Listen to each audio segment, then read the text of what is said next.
ছিলাম তেমনই হলো। হ্যাঁ,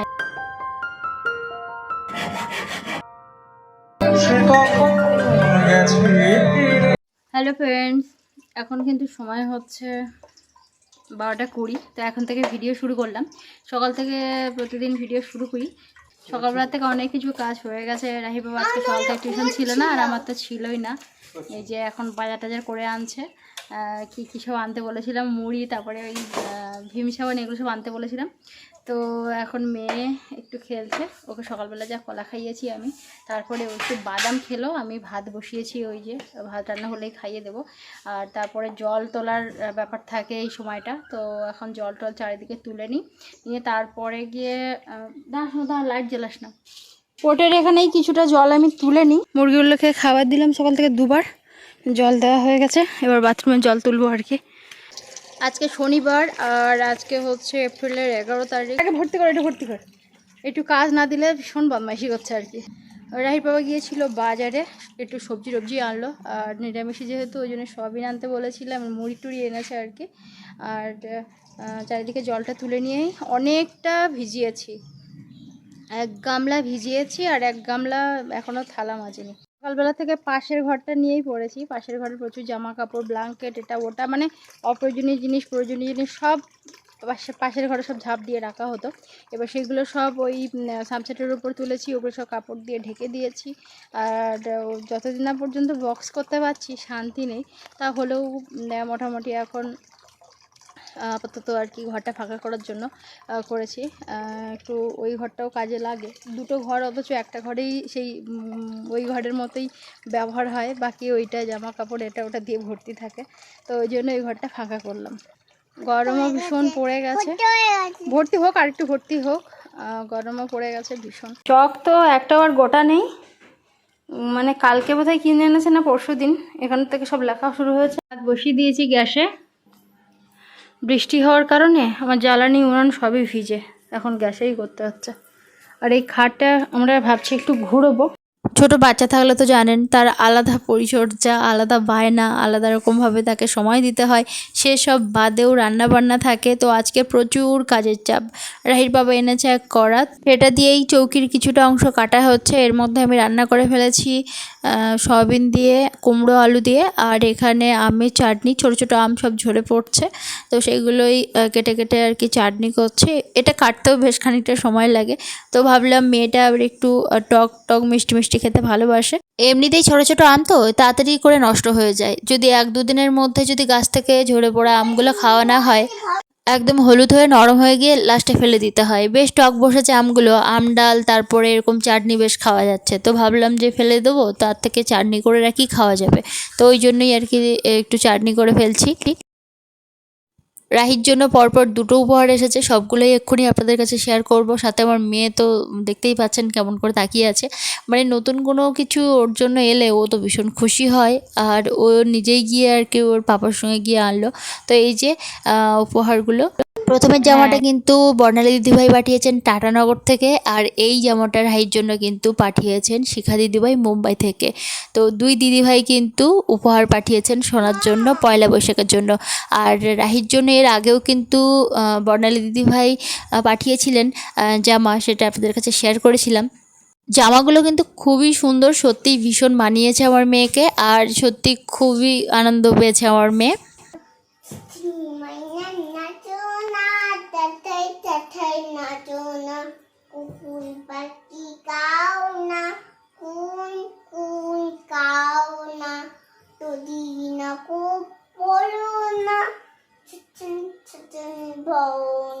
আমার 2 দিদিভাইয়ের জন্যই একটাই কথা বলবো, যে আমার মেয়ের জন্য এই যে ভেবে কত জামা খুঁজে খুঁজে পছন্দ করে তারপরে মানে এই যে পাঠানো, এই যে রাহির এত ভালো চাওয়া, এত ভালোবাসা, সত্যি মানে শুধু ধন্যবাদ জানালেই হয়তো নিজেকে ছোট মনে হবে, আপনারা এত বড় মনের মানুষ। তবুও বলবো, রাহির হয়তো এই নতুন জিনিসগুলো পাওয়াটা হয়তো অভ্যাসে পরিণত হয়ে যাচ্ছে। তো আমার মনে হয় 1টা বা 2টো এটাই ঠিক আছে আর কি। কিন্তু এবছর আমার সোনাইয়ের কিন্তু 3খানা হয়ে গেল আর কি। সবগুলো জামাই কিন্তু খুব সুন্দর, অবশ্যই কিন্তু আপনারা কমেন্ট করে জানাবেন। আর আমি কতক্ষণ এই ঘরটা পরিষ্কার করে ঠিকঠাক করে গুছিয়ে নিতে পারছি, এটাই হচ্ছে আমার একমাত্র লক্ষ্য এখন। তার কারণ হচ্ছে সোনাই এখন ঘুমোচ্ছে। তো কি হয় না, যখন বাচ্চারা বাচ্চারা ঘুমোয়, মায়েরা চেষ্টা করে যত কাজ তাড়াতাড়ি করে ফেলার আর কি। তো সেটাই এখন চিন্তা, আর যত শব্দ যেন এই সময় হয়ে যায়। ফাইনালি এই ঘরটা আমরা যেমন চাইছিলাম তেমনই হলো, বেশ ভালো লাগছে। আর খাটটা এভাবে ঘোরাতে না এই দিকটায় বেশ অনেকখানি জায়গা বেরিয়েছে, এই জায়গাটায় বেশ অনেকখানি জায়গা বেরিয়েছে, নাহলে ওইখান থেকে আর ওইখান থেকে পুরো এতটা, পুরো একদম এখানে সরু একটা গলি ছিল, এতটা পর্যন্ত এই খাটটা চলে আসতো লম্বা হয়ে, আর এখান থেকে এরকম এতটা ফাঁকা ছিল, ওখানে সিংহাসনটা রেখেছিলাম। তো মোটামুটি আড়ে ঘুরিয়ে দিয়েছে। আমরা ভেবেছিলাম হয়তো সামনের দিকটা পুরো কাটতে হবে। রাহির বাবা দারুণ একটা বুদ্ধি বের করেছে, জাস্ট এইটুকু কেটেছে, এটা পেতে যাচ্ছিলো, তো ওইটুকু কেটেই ঘুরিয়ে দেওয়া হয়েছে। তো ঘোরাতে ভীষণ কষ্ট হয়েছে, খাটটা ভারী। এটা খাট নয়, সরি আমি বারবার করে বলে ফেলছি খাট, এটা হচ্ছে চৌকি। আর এইখানে আমাদের আলনা, এই যে আলনায় কিছু জামা কাপড় রেখেছি, আর বাকি সব কিছু এখানে তুলে দিয়েছি, এই যে এখানে তুলে দিয়েছি, যতদিন না পর্যন্ত এখানে ঢাকার কোনো ব্যবস্থা করতে পারছি, মানে বক্স টাইপের করতে পারছি, এরকমভাবেই ঢেকে রাখতে হবে, কিছু করার নেই। এখানেও প্রয়োজনীয় কিছু জিনিস আছে। তো যাই হোক, এখানে এই যে আনলা, ঘরে ঢুকে একটু সামনেটা জায়গা, ঘরে ঢুকে সামনেটা একটু জায়গা না থাকলে না ভীষণ খারাপ লাগে। তো এইগুলো আগে ছিল না, এই যে এই লোহাগুলো আগে ছিল না, এটা 4টেতে লাগিয়ে দিয়েছে। আর এই ঘরটা মোটামুটি বেশ ঠান্ডা, তার কারণ হচ্ছে এদিকেও প্রচুর গাছ আছে, এদিকেও প্রচুর গাছ আছে। তবে মাথা দিতে হবে পূর্ব দিকে, দক্ষিণ দিকে মাথা দেওয়ার কোনো সিস্টেম নেই, কেননা খাটটা এরকমভাবে ছোট, এরকমভাবেই লম্বা। এমনি বালিশটা আমি এখানে রেখেছি এই জানালার সামনে, কিন্তু মাথা দিতে গেলে কিন্তু এই পূর্ব দিকে মাথা দিতে হবে আর কি। যাক, ঘরটা বেশ ভালো লাগছে, এসে ঢুকতে ইচ্ছা করবে। রাই বাবা এগুলো কিসের জন্য? ও এগুলো হচ্ছে মশারির জন্য আটকেছে এইগুলো। এটা হচ্ছে আমার বারান্দার চেহারা। রাহিকে ঘুম পাড়িয়ে দিলাম, ওই কারণেই ওই ঘরের ভিতরটা গুছিয়েছি। এবার এইগুলো সব এক এক করে গোছাতে হবে। মইটা কিন্তু বেশ শক্তপোক্ত, কিন্তু সমস্যা একটাই হচ্ছে একদিকে উঁচু আর একদিকে নিচু, যার জন্য ব্যালেন্স করা যাচ্ছে না। ওই জন্য আমি নিচের দিকটা কিছু কাপড় দিয়েছি, আর এখন উঠে পড়লাম উপরে। এই জায়গাটায় আমি ভেবেছি কিছু বই যা আছে সেগুলো সব রেখে দেবো এখানে। আমি এক্ষুনি পড়ে যাচ্ছিলাম ওখানে, বললাম না একটা দিকে উঁচু আর একটা দিকে নিচু। তো রাহির বাবাকে যখন প্রথমবার বলেছিলাম যে এখানে বই রাখবো, ও ভীষণ চটে গেছিলো যে না এখানে বই রাখা যাবে না। আর তারপরে এখানে ও বলছিল যে জামা কাপড় মানে সব কিছু এখানে রাখতে, কিন্তু এত উঁচুতে মানে সবসময় মই নিয়ে ওঠা সম্ভব না আর আনাও সম্ভব না। তো ওই জন্যই কিন্তু আমি এই বইগুলো রাখার চিন্তাভাবনা করলাম। এখনও রাহির বাবা জানে না, বাড়িতে নেই রাহির বাবা, তো ওই জন্য আমি এখন চটপট করে গুছিয়ে নিচ্ছি। সত্যি বলতে এইভাবে দাঁড়িয়ে দাঁড়িয়ে মানে বইগুলো যখন গোছাচ্ছিলাম প্রচণ্ড কষ্ট হচ্ছিল, সাথে এখন ভীষণ গরমও পড়ছে, আর এত মশা মানে পায়ের দিকটায় পুরো ঝালিয়ে দিচ্ছে একেবারে। আমি বারবার করে নিচু হয়ে মানে মারতে পারছি না, তো ঝুঁকতে পারছি না সব সময়। আর ওই যে সুবিধাটা ওরা পেয়েছে, কী হারে যে ওরা খেয়ে নিয়েছে তার ঠিক নেই আর কি। তো যাই হোক, ভীষণ এখানে অনেক কষ্ট করে তুলেছি।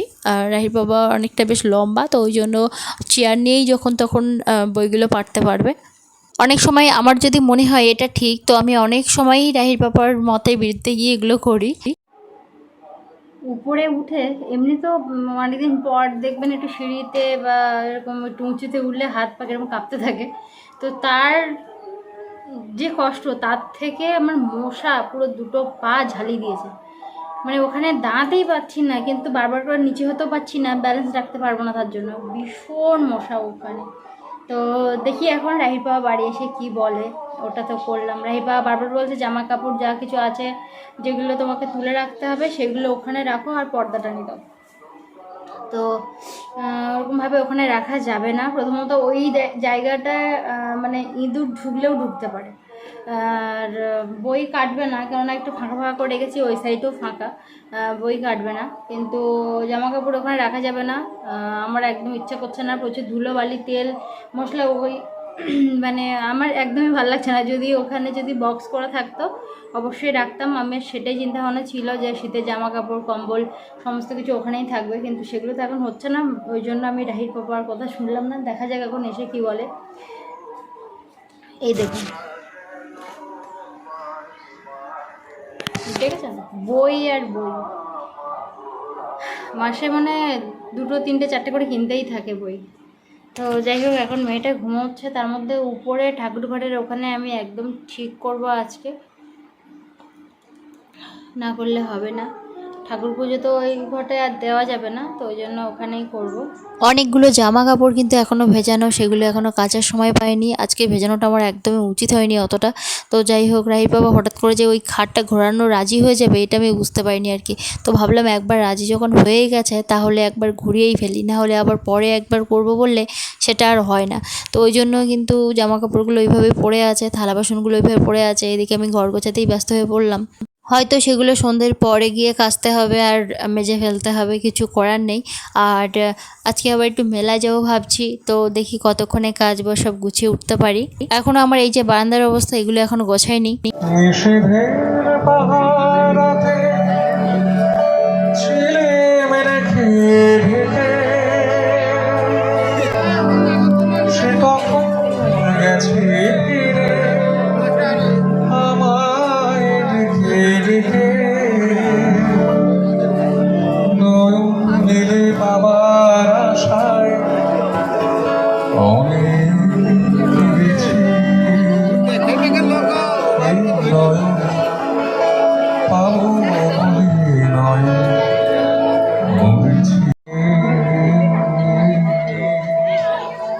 রাধে মনটা রেখে বল কোন মথুরা, রাধে মনটা রেখে বল কোন মথুরা, একবার মন দিলে হায় রে, আরে একবার মন দিলে হায় রে, আর কি ফেরানো যায়, রাধে মনটা রেখে বল কোন মথুরা, রাধে মনটা রেখে বল কোন মথুরা।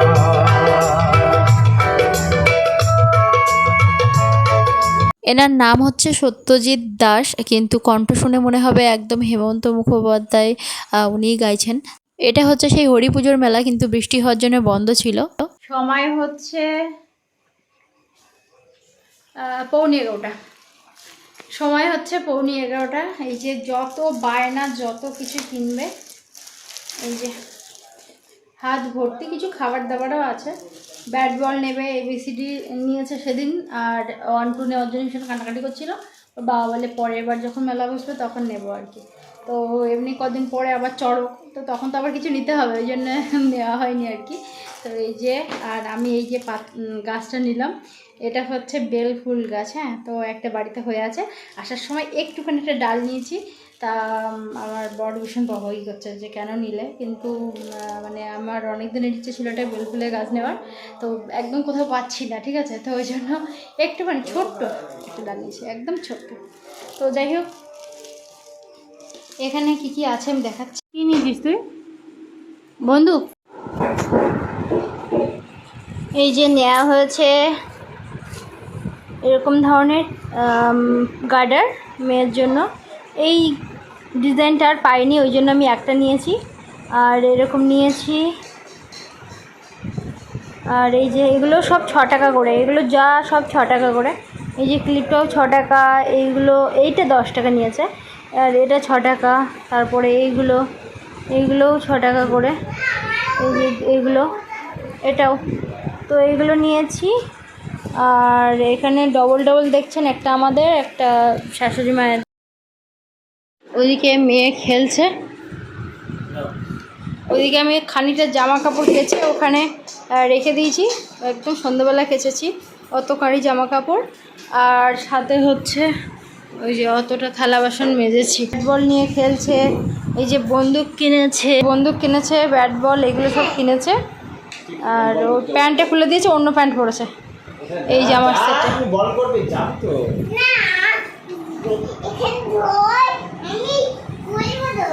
রাহির পাপা আমাকে বলে সবসময় শাড়ি পরতে পারো না, আর নিজে এত খালি গায়ে থাকে, আমি ওকে ভিডিও করতে পারি না।